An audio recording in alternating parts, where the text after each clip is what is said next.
இந்த தாக்குதல்களை வன்மையாக கண்டிப்பது மட்டுமல்லாமல் இந்த தாக்குதல்கள் தொடர்பாக பேசுகிற போது இது போர் அல்ல, இது யுத்தம் அல்ல, இது வன்கொடுமை நடந்து கொண்டிருக்கிறது என்கிறார் போப் பிரான்சிஸ் அவர்கள். இன்றைக்கு அவர் வெளியிட்டிருக்கக்கூடிய அறிக்கையில் பச்சை அசலாக அவர்களை போன்றே அவர்கள் ட்ரெயின் பண்ணப்பட்டிருப்பார்கள். எனவே இதிலிருந்து தெரிய வருகிற ஒரு விவகாரம் என்னவென்றால், அச்சு அசலாக இஸ்ரேல் இராணுவத்தை போன்றே ட்ரெயின் பண்ணப்பட்ட ஒரு படைப்பிரிவை தற்போது பாலஸ்தீன விடுதலை போராளிகள் கொண்டிருக்கிறார்கள் என்பது மிக வெளிப்படையாக தெரிகிறது. தற்போது தாய்லாந்தில் இருக்கிறான் என்பதை கண்டறிந்திருக்கிறது தி ஹிந்த் ரஜப் ஃபவுண்டேஷன். இவன் தான் அவன். எந்த நாட்டுக்கு போனாலும் கரெக்டா கண்டுபிடிச்சிருக்கிறாங்க இஸ்ரேல் ராணுவத்தில் யார் யார் இருக்கிறாங்க. இன்றைக்கு வெளியாகி இருக்கக்கூடிய இன்னும் ஒரு முக்கியமான செய்தி தான்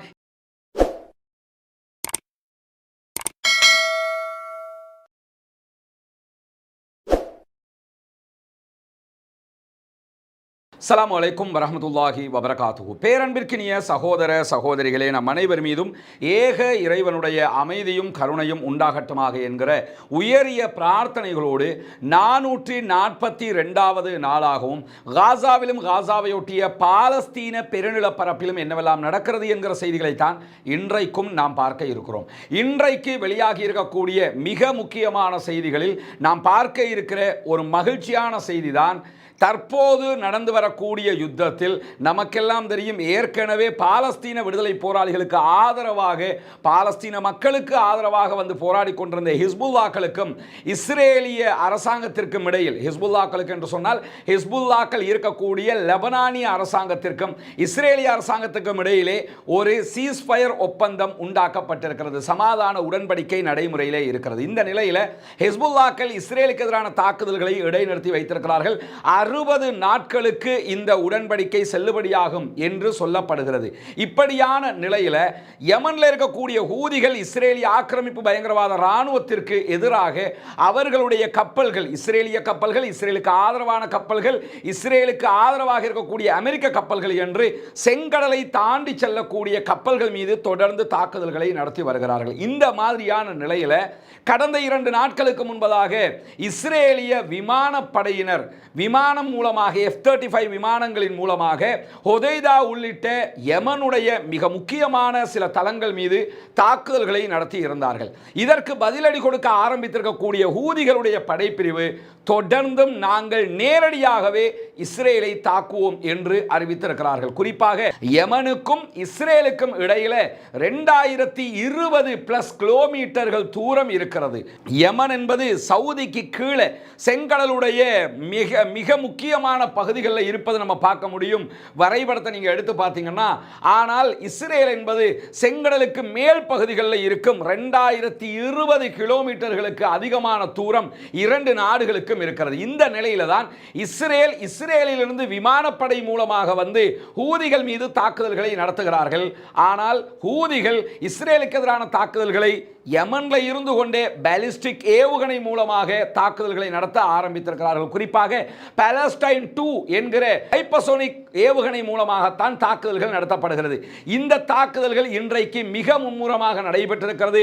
எப்படியான தாக்குதல்கள் என்பதை பார்ப்பதற்கு முன்பதாக இன்றைக்கும் பாலஸ்தீன மக்களுக்கு எதிராக இஸ்ரேலிய ஆக்கிரமிப்பு பயங்கரவாத இராணுவம் காசாவிலே நடத்தி இருக்கக்கூடிய தாக்குதல்களில் சுமார் 29 அப்பாவி சகோதரர்கள் கொல்லப்பட்டிருக்கிறார்கள், ஷஹீதாகி இருக்கிறார்கள் என்கிற செய்திகள் வெளியாகி இருக்கிற அதே நேரம் குறைந்தது 25 அப்பாவி சகோதரர்கள் இன்றைக்கு கைது செய்யப்பட்டிருக்கிறார்கள். வெஸ்ட் பேங்க் பகுதிகளில் அநியாய கைதுகள் தொடர்ந்து கொண்டே இருக்கிறது என்பதையும் நாம் பார்த்து வருகிறோம். இப்படியான நிலையில தான் ரஃபாவில் இருக்கக்கூடிய, சவுத் காசாவில் இருக்கக்கூடிய வீடுகளை இடித்து தரைமட்டமாக்குவதற்காக இஸ்ரேலிய ஆக்கிரமிப்பு பயங்கரவாத அரசாங்கம் பிரைவேட்டாகவே கண்ட்ராக்ட் செய்யக்கூடியவர்களை, ஒப்பந்ததாரர்களை நியமித்திருக்கிறது என்கிற செய்திகளும் வெளியாகி இருக்கிறது. மொத்தமாக காசாவில் எந்த வீடுகளையும் எந்த கட்டிடங்களையும் பயன்படுத்த முடியாது என்கிற நிலை தற்போது உருவாகி இருக்கிறது. ஆனாலும் யாரும் ஒரு சிவரை கூட பயன்படுத்திவிடக் கூடாது என்பதற்காக ஒப்பந்ததாரர்கள் நியமிக்கப்பட்டு அவர்களுக்கு பணம் கொடுத்து நீங்கள் காசாவுக்குள் வந்து இந்த வீடுகளை உடைத்து நொறுக்குங்கள் என்று ஒப்பந்த அடிப்படையில் அழிவுகள் செய்யப்படுகிறது என்கிற செய்தியும் இன்றைக்கு வெளியாகி இருக்கிறது. பாலஸ்தீன மக்கள் தாங்க முடியாத கஷ்டங்களை எல்லாம் தொடர்ந்தும் தாங்கிக் கொண்டு வரக்கூடிய செய்திகளைத்தான் நாம் தொடர்ந்து பார்க்க முடிகிறது.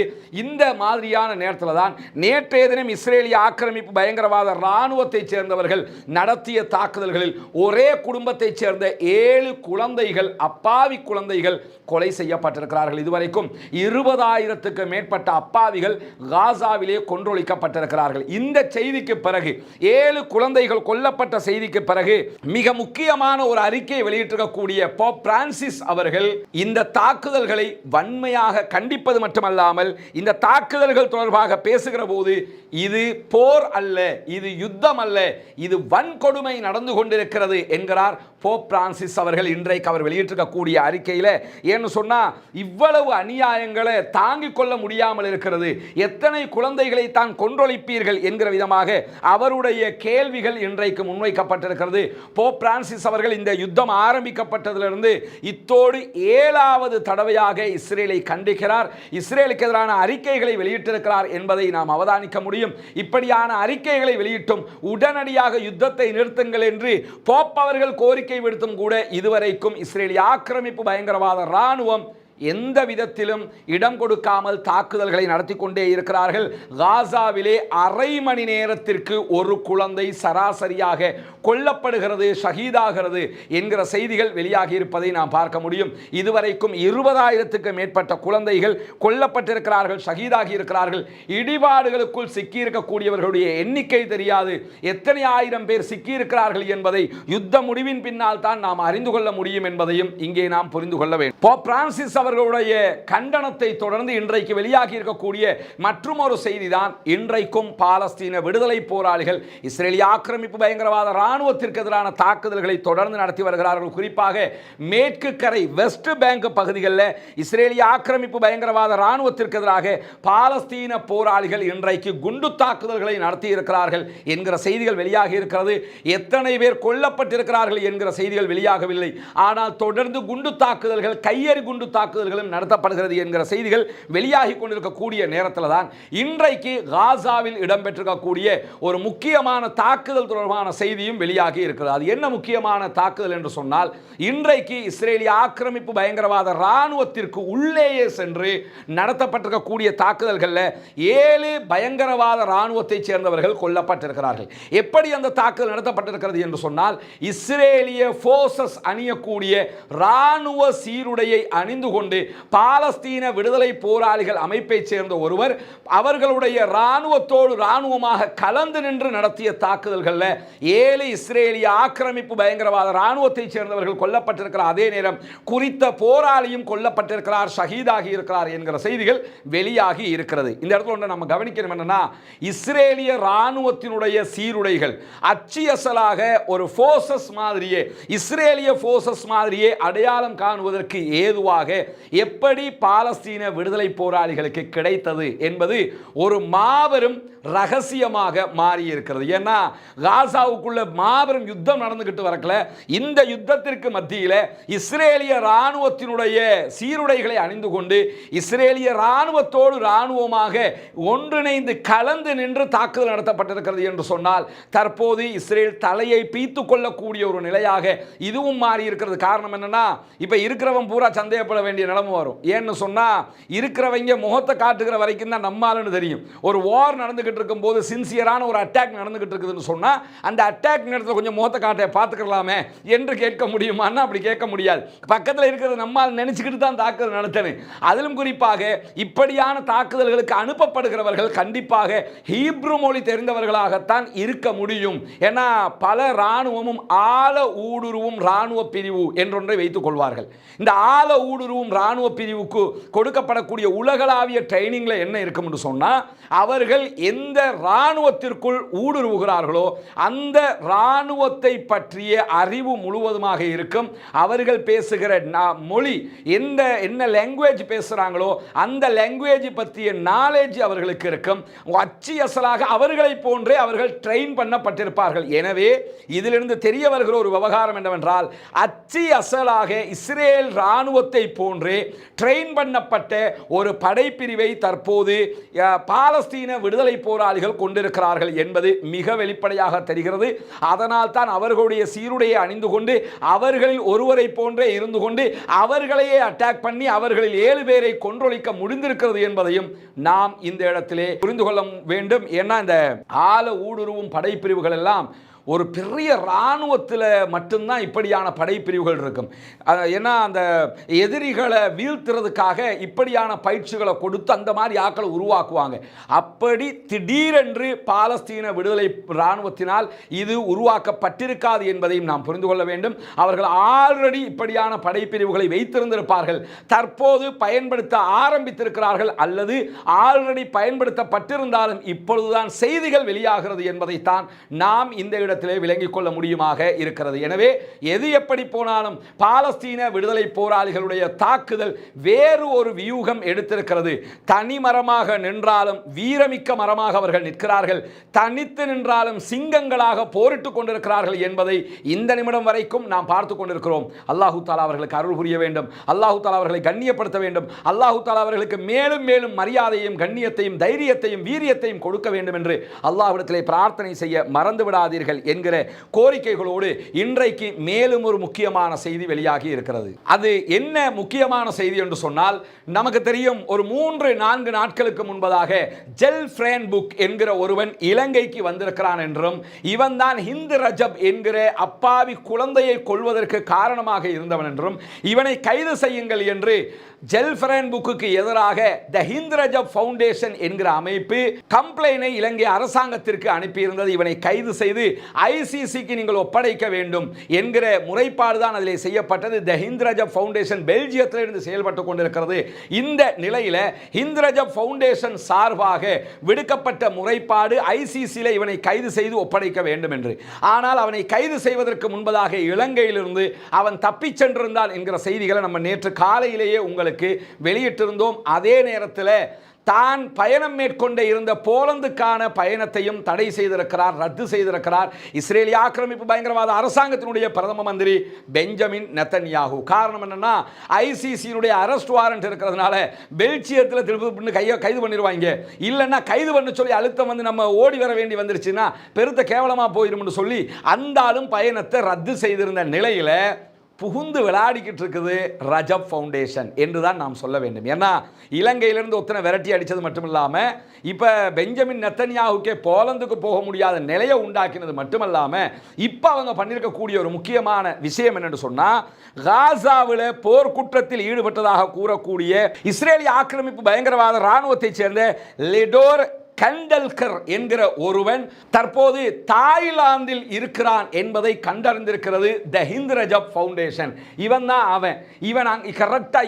அவனுங்கிறத கண்டறிஞ்சு அவன் தாய்லாந்தில் தான் தற்போது இருக்கிறான் என்பதையும் கண்டறிந்து அவங்க நேற்றே என்ன பண்ணிட்டாங்கன்னு சொன்னால், தாய்லாந்து கவர்மெண்ட்டுக்கு மேலும் ஒரு அப்பீலை ஸ்ரீலங்கன் கவர்மெண்ட்டுக்கு பண்ணின மாதிரி தாய்லாந்து கவர்மெண்ட்டுக்கு அப்பீல் பண்ணிட்டாங்க. பண்ணி என்ன சொன்னாங்கன்னா, உடனடியாக இவன் போர் குற்றவாளி, அதுக்கான ஆதாரங்களை சமர்ப்பிச்சாங்க. அந்த ஆதாரங்கள் ஒன்றுதான் இங்கே நீங்க பார்க்கிற ஆதாரம். அதாவது காசாவுக்குள்ள பாலஸ்தீன அப்பாவிகளுடைய வீடுகளை அடித்து நொறுக்குகிற ஒரு குண்டு வைத்து தகர்க்கிற போது அந்த குண்டை வச்சுட்டு வெடிக்கிறத பார்த்து கொண்டிருக்கக்கூடிய காட்சி, இது வெடிச்சத்தோட இவன் சிரிச்சு சந்தோஷப்படுகிற காட்சிகள் அதிலே இருக்கும். அந்த வீடியோக்களை இந்த ஹிந்து ரஜப் ஃபவுண்டேஷன் ஆதாரமாக ஒப்படைத்திருக்கிறார்கள் தாய்லாந்து அரசாங்கத்திற்கு. ஒப்படைத்தது மட்டுமல்லாமல் அவர்களுடைய சமூக வலைதள பக்கங்களில் இந்த காட்சிகளையும் வெளியிட்டும் இருக்கிறார்கள். இவன் தான் அவன் தான் இவன் என்பதை துல்லியமாக அடையாளம் கண்டு மொசாதுக்கே டஃப் கொடுத்திருக்கிறாங்கிறத பார்த்துக்கிறங்க. டஃப் கொடுத்தது மட்டுமல்லாம தாய்லாந்து கவர்மெண்ட்டுக்கு இதை அறிவிச்சாங்க. இவன் போர் குற்றவாளி, இவன் கைது செய்யப்பட வேண்டும், உடனடியாக இவனை கைது செய்து ஐசிசியில் நீங்க ஒப்படைக்கணும் அப்படின்னு சொல்லி. ஏன்னா ரோம் சட்டமூலத்தில் தாய்லாந்தும் கையெழுத்திட்டு இருக்கிறதுனால இவனை கைது செய்ய வேண்டிய கட்டாயம் தாய்லாந்துக்கும் இருக்கிறது. அவங்க அப்ளிகேஷனை அனுப்பினதுதான் தாமதம், செய்தி போயிடுச்சுன்றதோட இன்னைக்கு ஆசாமி தாய்லாந்திலிருந்து தப்பித்திருக்கிறான் என்கிற செய்திகள் வெளியாகி இருக்கிறது. எந்த நாட்டிலும் நிம்மதி கிடைக்காது. பாலஸ்தீன அப்பாவிகளுடைய நிம்மதியை கெடுத்த இந்த அயோக்கியர்களுக்கு அல்லாஹு தஆலா இவர்கள் ஏற்கனவே எப்படி நாடற்றவர்களாக நாதியற்றவர்களாக உலகம் முழுவதும் அலைந்து திரிந்தார்களோ அப்படி ஒவ்வொரு நாட்டிலிருந்தும் வெளியேற்றப்பட்டு அசிங்கப்பட்டு கேவலப்பட்டு கௌரவம் இழந்து இப்படியே அவர்கள் அலைகிற ஒரு நிலையை வல்ல ரஹ்மான் உண்டாக்கியே தீருவான். எந்த நாட்டுக்கு போனாலும் கரெக்டாக கண்டுபிடிச்சிருக்கிறாங்க இஸ்ரேல் ராணுவத்தில் யார் யார் இருக்கிறாங்க. இதனால தான் மொசாத் 2 வாரங்கள் வாரங்களுக்கு முன்பதாகவே என்ன அறிவித்தலை போட்டான்னா, இஸ்ரேலி ஃபோர்ஸஸ்ல இருக்கக்கூடிய யாராவது ஃபேஸ்புக்கில் உங்களுடைய சமூக வலைதளங்களில் காசாவில் வாரில் இருக்கிற மாதிரியான ஃபோட்டோக்களை போட்டிருந்தீங்கன்னா உடனடியாக ரிமூவ் பண்ணுங்க என்று சொல்லியிருந்தாங்க. அவங்க ரிமூவ் பண்ணுறதுக்கு முன்னாடி எல்லாத்தையுமே ஆதாரத்தோடு தூக்கி இருக்கிறது ரஜப் ஃபவுண்டேஷன். அதுக்குண்டு களம் இறங்கி கவர்மெண்ட்டில் ஃபவுண்டேஷனை பதிவு செஞ்சு அதுக்குரிய ஆக்களை வச்சு கரெக்டான வேலையை பார்த்து எல்லா தகவல்களையும் திரட்டி இவன் யார், எங்கே இருக்கிறான், இப்போ எங்கே இருக்கிறான், காசாவில் யுத்தத்தில் இருக்கிறானா இல்லை இஸ்ரேலில் இருக்கிறானா அல்லது வெளிநாட்டில் இருக்கிறானாங்கிறதையெல்லாம் எப்படி ஒரு ஃபவுண்டேஷனால் கண்டுபிடிக்க முடிகிறது. அதுவும் ஒரு அரபு கண்ட்ரி கிடையாது, பெல்ஜியம்ங்கிறது அரபிக் கண்ட்ரி கிடையாது, வேறு ஒரு கண்ட்ரியாக இருக்கிறது. அந்த கண்ட்ரியில் இருக்கக்கூடிய ஒரு ஃபவுண்டேஷன் முழுவதுமாக மூளையை கசக்கி மொசாதுக்கே டஃப் கொடுத்துக்கிட்டு இருக்கிறாங்கன்னா சாதாரண விஷயமா அது? இவன் தான் அவனுங்கிறத கண்டுபிடிச்சு அவன் இப்போ இந்த நாட்டில் தான் இருக்கிறாங்கிறத சொல்லி அறிவித்த கையோட டேய் நாட்டை விட்டு கிளம்பிடுறா, ஸ்ரீலங்கா மாதிரி நடந்துரும் என்று சொல்லி அறிவித்தல் கொடுக்கப்பட்டது. உடனடியாக நாட்டை விட்டு வெளியேறி இருக்கிறார். இன்றைக்கு அல் ஜசீரா இந்த இரண்டு செய்திகளையும் ஒப்பிட்டு எழுதியிருக்கிறார்கள். ஸ்ரீலங்கா ஒருத்தன் போனா உடனடியாக இதே மாதிரி தப்பி ஓடினா, இப்போ ஒருத்தன் போயிருக்கிறான் தாய்லாந்துக்கு, அவனும் தப்பி ஓடி இருக்கிறான். ஏற்கனவே நாட்டு பிரதமர் போலந்து போகிறதுக்கு இருந்தார், அவருக்கு போக முடியாமல் இருக்குது. என்னடா இது கேவலம், என்னடா இது அசிங்கம், எது சியோனிஸ்டுகளுக்கு இறைவன் கொடுக்கிற மிகப்பெரிய அவமானம் இது. ஏற்கனவே இந்த உலகத்தில் அவர்கள் அலைந்து திரிந்ததை போன்று பாலஸ்தீன அப்பாவிகளுக்கு அவர்கள் செய்த அநியாயத்திற்காக தொடர்ந்து அலைந்து திரிவார்கள். அதற்குரிய காலம்தான் கனிந்திருக்கிறது என்பதை நாம் இந்த இடத்திலே புரிய வேண்டும். கண்டல்கர் என்கிற இவனை பிடிப்பதற்கு சொன்ன நேரத்தில் தான் அவன் தப்பியோடி இருக்கிறான் என்கிற செய்திகள் இன்றைக்கு வெளியாக இருக்கிறது. த ஹிந்த் ரஜப் ஃபவுண்டேஷனுக்கு அல்லாஹு தாலா அருள் புரிய வேண்டும், அவர்களுடைய முயற்சிகளுக்கு அல்லாஹு தாலா அருள் புரிய வேண்டும், அவர்களுடைய செயல்பாடுகள் மேலும் வலுவானதாக மாற வேண்டும். இப்படி மாறுகிற போதுதான் இப்படிப்பட்ட அயோக்கியர்கள் இந்த உலகத்தில் யார் என்பதை அடையாளம் கண்டுகொள்வதற்கு சாதாரண மக்களுக்கு அது துணையாக இருக்கும் என்பதையும் நாம் புரிந்து கொள்ள வேண்டும். ஏற்கனவே இலங்கையிலிருந்து அவன் வெளியேற்றப்படுவதற்கு இங்க இருக்கக்கூடிய அத்தனை பேரும் நீங்கள் சமூக வலைதளங்களில் செய்த முயற்சிக்கும் வல்ல ரஹ்மான் கண்டிப்பாக உங்களுக்கு உறுதுணை புரிவான், உங்களுக்கு அருள் புரிவான். த ஹிந்த் ரஜப் ஃபவுண்டேஷன் நமக்கு அனுப்பி இருக்கக்கூடிய இன்ஸ்டாகிராம் மெசேஜில் இப்படியான ஒரு வேலை செய்வதற்காக இவனை வெளியேற்றுவதற்கான முயற்சியில் இணைந்து கொண்டதற்காக நன்றியும் தெரிவித்திருக்கிறார்கள் என்பதையும் இந்த இடத்திலே நாம் தெரிவித்துக் கொள்கிற அதே நேரம் இன்றைக்கு வெளியாகி இருக்கக்கூடிய இன்னும் ஒரு முக்கியமான செய்தி தான் 2024ஆம் ஆண்டு பாடசாலை மாணவர்களுக்கான இலவச பாடசாலை உபகரணங்களை வழங்கியதை போன்று இந்த வருடமும் 2025ஆம் ஆண்டுக்கான பாடசாலை கல்வி ஆண்டு ஆரம்பிக்கப்பட இருக்கிறது. இந்த நிலையில பல மாணவர்களிடமிருந்து கடந்த ஆண்டை போன்று எங்களுடைய கல்விக்கான உதவிகள் உங்களிடமிருந்து கிடைக்குமா என்கிற கோரிக்கைகளை எடுத்துக் கொண்டிருக்கிறார்கள். எனவே ஹாப்பி டு லேர்ன் என்கிற நம்முடைய பாடசாலை மாணவர்களுக்கு உதவுகிற திட்டத்தின் அடிப்படையில் இம்முறையும் அந்த திட்டத்தை செயல்படுத்த இருக்கிறோம். எனவே பாடசாலை மாணவர்களுக்கான பாடசாலை உபகரணங்களை கையளிப்பதற்கு உங்களால் முடிந்த உதவிகளை வாரி வழங்குங்கள் என்று இந்த வீடியோவினூடாக நாம் கேட்க விரும்புகிறோம். உங்களுக்கெல்லாம் தெரியும், கடந்த ஆண்டும் ஆயிரக்கணக்கான மக்களுக்கு நாம் இந்த சேவையை செய்திருக்கிறோம். அவர்களுடைய பாடசாலைகளுக்கு தேடி சென்றே இந்த உதவிகளை வழங்கி இருக்கிறோம். நாட்டின் பல பாகங்களிலும் இந்த உதவிகளை நம்மால் செய்ய முடிந்தது. கொழும்பில் கூட இறுதியாக 1000 மாணவர்களுக்கு தேவையான பாடசாலை பேக்குகளை நாம் மொத்தமாக கொடுத்த நிகழ்வையும் நடத்தி முடித்திருந்தோம். இப்படி நம்முடைய இந்த காரியங்கள் அத்தனையுமே இறை பொருத்தத்தை நாடித்தான் செய்து கொண்டிருக்கிறோம். நீங்கள் தருகிற உதவியை கொண்டு நீங்கள் இறை பொருத்தத்திற்காக அந்த உதவியை செய்கிறீர்கள். அதை அப்படியே அந்த மாணவர்களுக்கு கொண்டு போய் சேர்க்கிற, தேவையான மக்களுக்கு கொண்டு போய் சேர்க்கிற பணியை நாம் செய்து கொண்டிருக்கிறோம். அந்த அடிப்படையில் கல்விக்காக உதவுவது என்பது இஸ்லாத்திலே வலியுறுத்தப்பட்ட ஒரு சதகா தான தர்மமாக இருக்கிறது. இந்த தர்மத்தை பொறுத்தவரையில் நிரந்தர தர்மம் என்று இஸ்லாம் நமக்கு கற்றுத்தருகிறது. நாம் ஒரு மாணவனுக்காக செய்கிற கல்வி உதவி அவன் படித்து பெரியவனாக மாறி மரணிக்கிற வரைக்கும் அவன் செய்கிற அனைத்து நல்ல காரியங்களில் இருந்தும் நமக்கான ஒரு பங்களிப்பையும் இறைவன் ஒதுக்கி தரக்கூடிய ஒரு நட்பணியாக இருக்கிறது. எனவே ஜாதி மத இன குல வேறுபாடு இல்லாமல் மாணவர்களுக்கான இந்த உதவியை நாம் தொடர்ந்து செய்து வருகிறோம். ஹாப்பி டு லேர்ன் என்கிற நம்முடைய இந்த திட்டத்திலே அத்தனை பேரும் இணைந்து கொள்ளுங்கள் என்று அன்பாக அழைக்கிறோம். நீங்கள் ஒரு மாணவனுக்கு உதவ விரும்பினால் ஒரு மாணவனுக்கு கூட நீங்கள் உதவ முடியும். 10 பேருக்கு உதவ விரும்பினால் 10 பேருக்கு உதவுங்கள். 100 மாணவர்களுக்கு உதவ விரும்புகிறீர்கள் என்றால் தாராளமாக உதவுங்கள். இப்படி நீங்கள் எத்தனை மாணவர்களுக்கு உதவ நினைத்தாலும் தாராளமாக உதவ முடியும். அந்த காரியங்களை மிகச்சிறப்பாக நம்முடைய சகோதரர்கள் செய்து முடிப்பதற்கு தயாராக இருக்கிறார்கள். தேவைப்பட்ட இடங்களை நேரில் சென்று நாமே அவதானித்து அவர்களுக்கு தேவையானதை நம்ம நம்மால் முடிந்த வரைக்கும் செய்து கொடுத்திருக்கிறோம். இம்முறையும் அதே அடிப்படையில் செய்வதற்கு தயாராக இருக்கிறோம். எனவே இந்த நட்பணியில் நீங்களும் கைகோர்க்க முன்வாருங்கள். முன்னால் தெரிகிற என்னுடைய வாட்ஸ்அப் மற்றும் தொலைபேசி இலக்கத்திற்கு நீங்கள் தொடர்பு கொள்ள முடியும். உங்களால் முடிந்த உதவிகளை வாரி வழங்குங்கள். ஏற்கனவே நாம் சொன்னதை போல பாலிஸ்டிக் ஏவுகணை மூலமாக இஸ்ரேலிய நகரங்களை பதம் பார்த்து கொண்டிருக்கிறது யமன்ல இருக்கக்கூடிய ஹூதிகளுடைய படைப்பிரிவு. இங்க நீங்க பார்க்கிற இந்த காட்சி இன்றைக்கு இஸ்ரேலிய ஊடகங்களில் வெளியாகி இருக்கிறது. அல் ஜசீரா உள்ளிட்டவர்கள் வெளியிட்டிருக்கக்கூடிய ஒரு காட்சி தான் இது. இதில் என்ன காட்டப்படுகிறது என்று சொன்னால், பாலிஸ்டிக் ஏவுகணை விழுந்து வெடித்து மிகப்பெரிய அழிவை உண்டாக்கி இருக்கக்கூடிய இடத்தை ஆய்வு செய்கிறார்கள் இஸ்ரேலிய அதிகாரிகள் என்பதுதான். அதான் வெடிச்சு செதறிச்சில்லடா, திருப்பி என்னடா ஆய்வு பண்ணிக்கிட்டு இருக்கிறீங்க அதுக்குள்ளங்கிற மாதிரி என்ன பண்ணுறாங்கன்னு கேட்டால் போய் ஆய்வு பண்ணிக்கிட்டு இருக்கிறாங்களாம். இன்றைக்கு மிக முக்கியமாக பாலஸ்டைன் 2 என்கிற ஹைப்பர்சோனிக் ஏவுகணைகள் 2 இஸ்ரேலுடைய டெல் அவிவை நோக்கி ஏவப்பட்டது. அந்த 2மே வெடித்து சிதறி இருக்கிறது என்கிற செய்திகள் வெளியாகி இருக்கிறது. மட்டுமல்லாமல் 16 பேர் இதுவரைக்கும் காயமடைந்திருக்கிறார்கள் இஸ்ரேலியர்கள் டெல் அவிவில் என்கிற செய்திகள் தான் இங்கே முக்கியமானது. குறிப்பாக இன்றைக்கு வெளியாகி இருக்கக்கூடிய செய்திகளில் அதை ஒட்டி வெளியாக இருக்கக்கூடிய இன்னும் ஒரு செய்தி என்னன்னு சொன்னா, பாலிஸ்டிக் ஏவுகணையை தடுப்பதற்கென்று இஸ்ரேல் சில முறைகளை வைத்திருக்கிறார்கள். நம்ம இந்த பிரச்சனை ஆரம்பிச்சதிலிருந்து உங்களுக்கு அதை பற்றி சொல்லி இருக்கிறோம். அயன் டோம் இருக்கிறது இஸ்ரேலுக்குள்ள. இந்த அயன் டோம் 4 கிலோமீட்டர்ல இருந்து 70 கிலோமீட்டர் உயரம் வரைக்கும் என்ன செய்யும்னா, வரக்கூடிய ஏவுகணை ராக்கெட்டுகளை எதிர்மறையாக ராக்கெட்டுகள் ஏவி தடுக்கும். அவங்க ராக்கெட்டுகளை ஃபில் பண்ணி வைப்பாங்க. ஒரு ஏவுகணையோ ராக்கெட்டோ நாட்டுக்குள்ள இஸ்ரேலுக்குள்ள வருதுன்னா உடனடியாக என்ன செய்யும்னா 70 கிலோமீட்டர் வரைக்கும் திரட்டி சென்று அவைகளை அழிக்கிற தன்மையை அயன் டோம் கொண்டிருக்கிறது. இப்பொழுது அயன் டோம் எல்லாம் நிம்மதியாக தூங்கி கொண்டிருக்கிறது என்பது முதல் விஷயம். என்ன, எல்லா அயன் டோமுடைய பேட்டரியையும் அடிச்சு நொறுக்கி கபருக்குள்ள அனுப்பிட்டாங்க ஹிஸ்புல்லாக்கள். அதனால அயன் டோமுக்கு இப்ப எந்த வேலையும் கிடையாது. எனவே அயன் டோமால் அவர்களுடைய ஹூதிகளுடைய மிசைலை தடுக்க முடியவில்லை. இரண்டாவதாக அவர்கள் வைத்திருப்பதுதான் டேவிட் ஸ்லிங் என்கிற ஒரு வகையான மீடியம் ரேஞ்சில் இருக்கக்கூடிய அந்த தடுக்கும் முறை. அயன் டோம் மாதிரி டேவிட் ஸ்லிங் சொல்லி ஒன்று வச்சிருக்கிறாங்க.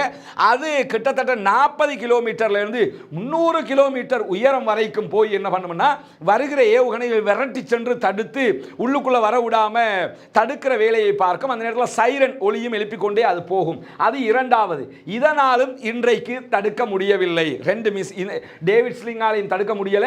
அதையும் தாண்டித்தான் போய் தாக்குதல் நடத்திருக்கிறாங்க. மூன்றாவதாக அவங்க வச்சிருக்கக்கூடியதுதான் ஏரோ சிஸ்டம். இது லாங் ரேஞ்சுக்கு வச்சிருக்கிறாங்க. இந்த லாங் ரேஞ்ச் ஏரோ சிஸ்டத்தை பொறுத்தவரையில் அப் டு அதாவது 2400 கிலோமீட்டர் வரைக்கும் துரத்தி சென்று தாக்குதல் நடத்தி வரக்கூடிய ஏவுகணைகளை தடுக்கக்கூடியது. இதனுடைய ஸ்பெஷல் பர்பஸே என்னன்னு சொன்னா, பாலிஸ்டிக் மிசைல்களை தடுக்கிறது தான் இதனுடைய பர்பஸாகவே இருக்கிறது.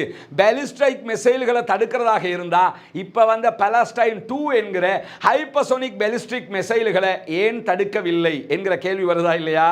எனவே இன்றைக்கு அதனால தான் ஹூதிகளுடைய உச்ச அரசியல் கவுன்சிலுடைய உறுப்பினர்கள் ஒருவராக இருக்கக்கூடிய ஹூதி ஹாசம் ஆசாத் என்கிறவர் ஒரு பேட்டியை கொடுத்திருக்கிறார். இது சம்பந்தமா அந்த பேட்டியை பற்றி அல் ஜசீரா எழுதும் போதே என்ன சொல்றாங்கன்னா, கிண்டலாக சிரிக்கிறாருங்கிறாங்க.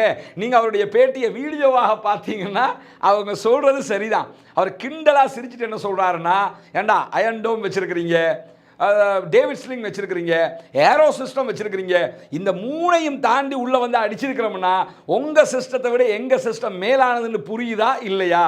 புரிஞ்சு வச்சிருக்கிறீங்களா இல்லையா, தெரியுதாடா என்று சொல்லி திரும்ப திரும்ப கேட்குற மாதிரி என்ன செய்கிறாருன்னு சொன்னால், ரொம்ப கிண்டலாக கேவலப்படுத்தி அசிங்கப்படுத்தி ஒரு அறிக்கை அவர் வீடியோ அறிக்கையாக வெளியிட்டிருக்கிறார். ஏன்னா அந்த அளவுக்கு நீங்கள் ஃபெயிலியருங்கிறத சொல்லியிருக்கிறார். டெல் அவிவ்ங்கிறது இஸ்ரேலில் தலைநகரத்தை பாதுகாக்கிறதுக்கு எவ்வளவு சிஸ்டம் வச்சிருப்பான். இதை தாண்டி தேடுன்னு ஒன்று கொண்டு வந்தாங்க, நினைவு இருக்குதா? அமெரிக்கனுடைய ஃபோர்ஸஸ் வரைக்கும் வந்தாங்க இஸ்ரேலுக்குள்ள. அது எதுக்குன்னா, நம்மளுக்கு ஈரான் அட்டாக் பண்ணினா அதை தடுக்கிறதுக்கு. ஈரான் அட்டாக் பண்ண ஈரானும் ஹைப்பர்சோனிக் அல்லது பாலிஸ்டிக்ல ஹைப்பர்சோனிக் வகை அல்லது சூப்பர்சோனிக்கை தான் ஈரானும் அடிச்சாங்க. ஈரானுடைய ஏவுகணையும் தடுக்க முடியல, இப்ப இந்த ஏவுகணைகளையும் தடுக்க முடியல. இதை தாண்டி போய் அட்டாக் பண்ணி இருக்கிறதுனால ஹூதிகளுடைய அரசியல் துறை பொறுப்பாளர் என்ன சொல்றாருன்னா, இது நாங்கள் ஒரு ட்ரையல் வெர்ஷனாக தான் அடிச்சிருக்கிறோம், இனிமே பார்க்க போறீங்க. ஏன்னா நேற்று ஒரு உருக்கமான கோரிக்கையை பாலஸ்தீன விடுதலை அமைப்பு விடுத்திருந்தது. என்னன்னா, நீங்கள் செங்கடலில் அட்டாக் பண்ணுறது மட்டும் பத்தாது, நீங்கள் நேரடியாகவே டெல் அவீவுக்கு அட்டாக் பண்ணணும்னு சொல்லியிருந்தாங்க. கேட்டியல்லப்பா, இந்த அடிக்க ஆரம்பிச்சிட்டோம் என்று சொன்ன மாதிரி இன்னைக்கு அடிக்க ஆரம்பிச்சிருக்கிறாங்க. அல்லாஹ்வினுடைய உதவியால் அவர்களுடைய அட்டாக் பெருமளவு பாதிப்பை உண்டாக்கி இருக்கிறது. உட்கார்ந்து ஆய்வு செய்கிற அளவுக்கு அட்டாக்னா பார்த்துக்கிறேங்க, பெரிய பாதிப்புகளை உண்டாக்கி இருக்கிற காட்சிகளை நம்ம பார்க்க முடியும். இதுவரைக்கும் 200க்கும் மேற்பட்ட ஏவுகணைகளை இஸ்ரேலை நோக்கி தாக்குதலாக நடத்தி இருக்கிறது ஹூதிகளுடைய படைப்பிரிவு. டெல் அவீவை நோக்கி மிக அண்மையில் தான் இப்படி அடிக்க ஆரம்பிச்சிருக்கிறாங்க. இஸ்ரேல் விமானத்தில் போய் அடிச்சுட்டு வந்தாலும் இவங்க அங்கே இருந்து ஏவுகணை தாக்குதல்களை நடத்த ஆரம்பித்திருக்கிறார்கள் என்பதை நாம் பார்க்க முடிகிறது. அதே போன்று 170க்கும் மேற்பட்ட ட்ரோன் தாக்குதல்களையும் இஸ்ரேலை நோக்கி அவர்கள் நடத்தி இருக்கிறார்கள்.